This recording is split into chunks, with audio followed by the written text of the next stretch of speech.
Hey guys, Mike here. I just want to do a quick update on my AR-15. I was expecting some parts in the mail for the past few days, and because of Columbus Day, stuff kind of got hung up, and my package was kind of stranded in Pennsylvania for like 3 days. Finally got it today, and I actually started doing a video on it. I put the package down, I started opening the camera on package, and then I stopped the video because I popped open the box that contained the quad rail, and wrong quad rail. I went ahead and I just wanted to put it on anyway just to see what this quad rail was like. These are available from Delta Team Tactical, which is who I ordered from. I ordered from them via Amazon. You can order them from Amazon or eBay, but they also have their own website, just deltateamtactical.com. And this is the quad rail that they sent me.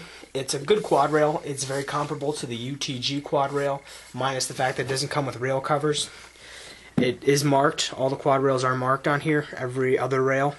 That way you can remember where you like your accessories. You know, I took off my aim point to use my iron sights today when I was shooting. I know that I like it mounted on T14 and, you know, T12. You go ahead and pop that on there, and that's what you do. I find that useful. I know some guys hate it. I like it personally myself. Alright, other than that, I don't really have all that much to say. It's not the one that I wanted. The one that I wanted looks kind of similar to this, but the main difference between mine is price. These are available off of Delta Team Tactical for 26 bucks. I think that's an excellent value. But I'm being stubborn and I want the one that I want. And the one that I want is called an AR-TAC. It's basically the exact same type of quad rail. The vents are the same shape. They're these large ovals. Try to get that under the light there so you guys can see. There we go. Except that the metal seems to be thicker, and right where these ovals are, where the vents are, it's kind of a beveled edge. I think it looks more aggressive. I think it looks cooler. You know, I definitely agree with what Nothing Fancy has to say. There's no reason to mount all sorts of outrageous crap on your gun, but honestly, it's pretty much almost the same thing. It might add some weight with that thicker metal, but I'll take it if my gun looks better. I'm one of the guys, I'm kind of like Pete from the Armory channel. I like my gun to look good too. I definitely understand the whole concept of, you know, if you don't need it, you don't need it, but sometimes you just want it, and I think that's perfectly fine. So I'm going to go ahead, I'm going to have to take this off here soon. I'm going to have to send it back as soon as my new rail gets here. I called Delta Team Tactical, and their customer service was great. I spoke to a woman named Robin, and she said that she'll go ahead and she'll send that rail out first thing tomorrow morning. Should be getting here sometime probably early next week is when it's probably going to get here, because it's coming from Utah to Ohio. Customer service was great though. She's very polite. She apologized, and she's going to go ahead and send me a shipping label to return the old package. Believe it or not, there are some people, I have been asked to do this, that will ship you, you know, say they ship you the wrong thing. It's happened to me before. Not necessarily with gun accessories, but other products. They'll send you the wrong thing. You call them, hey, no problem, I'll send you the right thing, but you have to send me the old thing back. Not only do they not go ahead and send you the correct item right away, they don't even want to pay shipping. They expect you to ship the incorrect product back first on your own dime, and then they'll send you the new product, which I think is ridiculous. If you screwed up, go ahead and pay for me to return the shipping. I told her that's absolutely not a problem. As long as they include a shipping label, I will send it back. I just had to pop this on here out of my own curiosity. It's a great rail, honestly. If you guys are really on a budget, 27 or 26 bucks plus $8 for shipping, so $34 at your door. I think it's an awesome deal. The main difference between this one and the one that I ordered is that one's about 50 bucks shipped. But what it is, it's a very similar drop-in quad rail. It has, like I said, it has that more beveled edge look right here, a little more aggressive looking. But this top rail right here, it extends. And what it's meant to do is it's meant to clear the delta ring and line up with this rail, and it's supposed to have a nice flat top finished look. I think that's awesome. I can't wait to do a video on it. I just wanted to do this. I was really hoping to get this video out of the way today, but I wasn't expecting to get the wrong package, so I just had to do a video anyway. The other thing that I ordered from them were these ladder rail covers. Basically what I always wanted was when I wanted a quad rail. I don't like the Magpul 4Ns, the MOE 4Ns. You might like them, they might be great. I just personally am not into them. I like lots of space, and even though you can mount all sorts of rails on the MOE, that's just extra costs. I mean, for this would be 34 bucks, but for the one I want, even 50 bucks saying, I have a lot of rail space on there. I always have options where with the MOE you have to move rails around or buy additional rails. I think that's just kind of an unnecessary pain in the ass.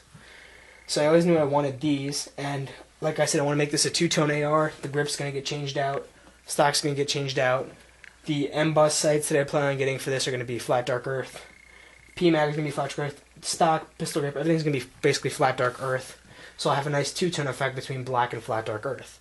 So I wanted to get these ladder rail covers in flat dark earth, and I wanted to put those on all the unused space on the rail. Let me go ahead and show you these once I pop them on. Can't pop the whole thing on because they do need to be trimmed down. I understand they're very easy to cut. I just don't want to cut into them because these rails, the spacing of these rails, basically I'm just talking about like right here, see this block? The rail cover will not go into that block because as you can see here, it goes into the cutout. So I don't want to cut these until I get the actual rail that's going to be on this gun permanently. But that's the kind of look you get. I like that a lot. Nice two-tone effect. I think that's pretty sweet. I'm really happy with these. Magpul charges $12 for one of these ladder rail covers. I think that's kind of pricey. It's a nice material, and I saw this on Delta Team Tactical's Amazon store, and I was like, huh. You know, they say it's the same color and same quality as Magpul. I don't know, but for 15 bucks, I get 4 of these. Magpul, I paid $12, I get one of these. I said, you know what, I'm going to go ahead and give it a shot. If I don't like it, I'll return it. And I have to say, I'm very surprised. I've handled the Magpul ones before. This is literally the exact same thing. And then I was worried about color matching. I'm like, well, you know, what if it looks dorky if these are like really, really light, you know, real light gold, and it's not exactly like the flat dark earth. Well, I did install this this Magpul enhanced trigger guard right here. I'll talk about that in a second. As you can see, that is an authentic Magpul part. It has the Magpul logo on it, and the color is a perfect match. Let me try to get a better angle under the light here. Kind of in the shadows, but there we go. Now you can see that's the exact same color, and it's awesome. So I saved myself a lot of money by getting these. If you're into these, I would highly recommend them, but they only do come in flat dark earth, as far as I know. I only sell them in flat dark earth. So I'm going to go ahead and pop this rail off, get this back in the box. Real quick, I'm going to tell you about some of the problems I had installing this MOE enhanced trigger guard. Basically what you have to do is you have your factory trigger guard on this Oracle, and I'm assuming on most AR-15s. If they're not already upgraded, I know DPMS does offer some models that have an enhanced trigger guard already installed. Up here you have a spring inside the actual trigger guard itself that holds it in place here. You have to put something in there, a punch, even a freaking pen will do it. Anything just small enough to get in there. You have to push the spring in, and then it will release the front of the trigger guard. As you can see, on the other side you do not have a hole. It does not go straight through. See on the back there, it's held by a pin. You have that hole on both sides. It's not so on the front here. Basically that spring would release this, and then in the back here you have to take a punch, drive out this roll pin. And you take your enhanced trigger guard, pop that in, make sure it fits nice like this one does. You can either recycle your old roll pin, or there is a new roll pin that you can go ahead and use. It's provided by Magpul. Drive that roll pin in, then put up here in the front. There's no spring inside this trigger guard, but you have a threaded hex screw. You're supposed to take an Allen wrench, a real tiny Allen wrench, mind you, stick that in there, and crank on that, and you're supposed to basically just screw this in. Well, the trigger guard isn't threaded, so this is pretty much like a self-threading screw. And I got it about halfway in, and it's stripped. And I tried to pull it out, but it was stripped so bad, it wasn't coming out, it wasn't going in. So I just kind of got pissed off. I didn't know what to do. If I could get it out, I'd probably just ask Magpul for a replacement. Not a replacement trigger guard, just a replacement screw. But I was kind of pissed off what I did. I took a hammer and a punch, and I basically just put it in like a pin. I just drilled it in. And honestly, it's very firm. There's no play. I'm very happy with this trigger guard, and it looks good. It looks really good on there. It's real solid. I mean, it's going to be a bitch to get out. I mean, I don't ever plan on taking this off. I mean, it's pretty much going to stay like that. I'm very satisfied with it, but if I had to take it out, it shouldn't be that hard. All I have to do is I have to find... These holes are the exact same size. What I would do is I'd probably punch out this roll pin right here, find a drill bit that would be this exact same size, and then drill this screw out. Just as you can see, that hex head right there, that hole, put your drill bit in there, and it'll start drilling into that, and it'll basically just eliminate that screw, and then you could pop it out. So it is doable, it'll just be a pain in the ass. So honestly, I think Magpul should probably think of something better to install that MOE enhanced trigger guard. I know some people can do it real well, but I did have problems, and I know a couple other people have had problems as well.